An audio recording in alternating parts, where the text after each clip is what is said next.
Hey folks, KG here. So today we're going to be talking about knife care.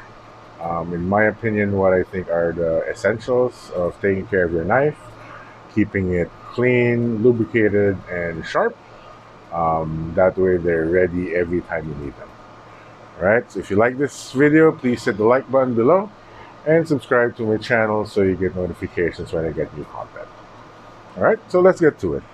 So first off, before you can lubricate your knife, you'll need to open your knife, right? As you may have noticed, most pocket knives come with Torx bits, Torx screws, I mean, um, and in various sizes. You'll most commonly need T8s for pivots, T6s for body screws and clips, and on occasion you'll need a T10 for your more robust or bigger blades. Um, and I've pretty much stripped a lot of screws by going with your run-of-the-mill hardware Torx bits.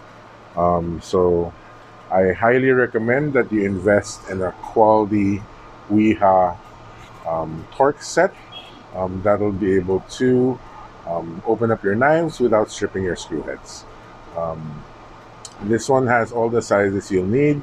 The Torx bits are stored in the handle for easy storage and organization. So, you just pick one up, plug it in, they're magnetic, and you can pop this right back in. Okay? If you notice the handle's a bit, I guess, stubby, that's actually the name of this thing, the stubby. That way it'll provide you more torque. You'll be able to take off those screws a lot easier compared to if you're using those precision or really thin handles where you'll pretty sooner or pretty much strip your screw heads before you actually remove the screw. All right, so again, this is, as I suggest, a bare requirement if you want to open up your knives. Excuse me. Right, now on to cleaning and lubrication. So once I open a knife, I normally clean all the surfaces out with alcohol. So I just use the spray bottle over here and wipe it down with a rag. So I have this microfiber cloth that I picked up off of Shopee. And once it's all open and cleaned, I cover the liners and every metal surface with frog glue. So what this is, it comes in a paste form. Let me open it up for you so you can see. So it kind of reminds me of ointments of old, where it's a paste. You can just get a glop of it and rub it all over your steel surfaces, and actually kind of smells kind of good. It smells minty fresh. All right, so it's basically a paste.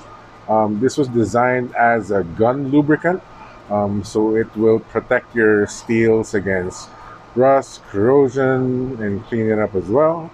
And again, give it that nice, fresh, minty, fresh smell. All right. And onto the pivot, you'd want to use a nice thin oil. KPL is a fully synthetic oil. It's about a 10 weight.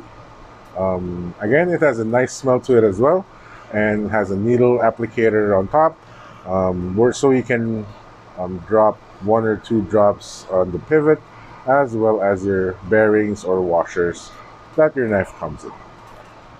Obviously, since you'll be doing a lot of cleaning and application, you'll need a tub of Q-tips just to spread them out a little bit, for your knives to be well lubricated and cleaned each and every time. Now let's talk about sharpening. For sharpening, you have a lot of options you can go with. Initially, I started off using this pocket sharpener. This one's from Lansky. It's a field sharpener, and how it works is pretty much you take your blade and put it in one of those slots and pull. So if you notice, there's a fixed angle, so it'll sharpen both sides of your blade. This one is the coarser grit, and this one is the finer grit. The main problem I have with this one is it makes your edge a little bit toothy. It's not very fine. I mean, in a pinch, it will do the job, but it just doesn't do it very well. It also comes with a porcelain rod over here and a magnetic diamond rod over here. Now, the main reason I still keep this in my kit is because this rod is what you'll need to sharpen your serrated knives. If you notice, the teeth on this thing will make it impossible to sharpen on a typical sharpening stone surface. So what you got to do is you got to take this rod and put it in those serrations and just work it until it's sharp. Right? So you got to go through each and every serration to get them sharp. Okay? So a better option, in my opinion, is for you to pick up one of these fixed guided sharpeners. So I use the Lansky turn box for that purpose. You can also use a Spyderco Sharp Maker, though it's a bit more expensive. This comes in a little bit cheaper. So I think I picked this up for 1,500 bucks. Should be available at your local knife store. How this works is the rods are stored in the box itself. So this stores your fine ceramic rods, and the other side stores your coarser ceramic rods. You notice the holes on top, they are fixed angles. So these ones are the 25-degree angles, and these ones are the 20-degree angles. So how it works is you just take out your rods, set it down on the surface, put in your rods, and where's that knife? And you get your blade, and just move up from here down there. All right, so make sure you get both sides. And so all you need to really do is keep your knife straight and just slide it each side.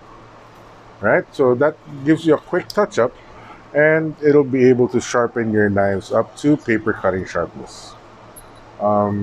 If you want to take it a notch higher though, because since this is just a fixed angle, you will not be able to reprofile your blades with this, and you won't get that mirror polish finish that some folks like on their blades. So for you to accomplish that, you'll need something like this. Now this one is the Lansky Diamond Kit. Let me get these out of the way.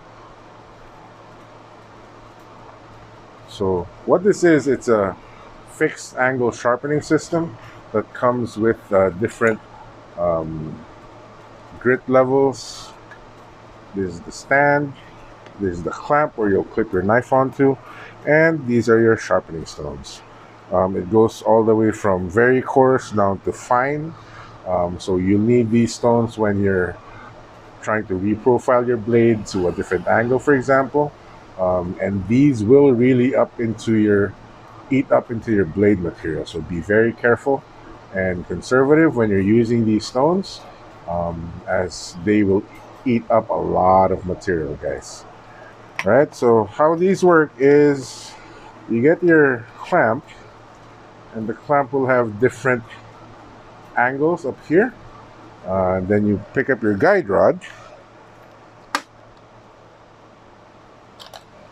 attach it to your selected angle here, clamp your knife down here, attach your sharpening stone over here, and just sharpen your knife for the full edge, and then reverse for the other side. Alright, that's basically how you do it. There are tutorials available on how to use this thing. There are a lot of details that you need to pay attention to, so be very careful and cautious when you're reprofiling your knives. When using this, and if you're still learning, I suggest you start practicing off of your kitchen knives or your cheaper knives that you have at home. That way, it won't be that much of a heartache when you mess up on sharpening your knife. Alright, now let's talk about storage. Where to store your knives. I mean, you can always just shove them in a drawer or put them in a bag, but I'd like to keep them organized and keep them dry. So what I found to be effective, well, a cheap option, would be your gadget pouches. So over here, I have a gadget pouch that I picked up off of Shopee. Again, it's intended to store USBs, cables, and all that good stuff. But if you look at it,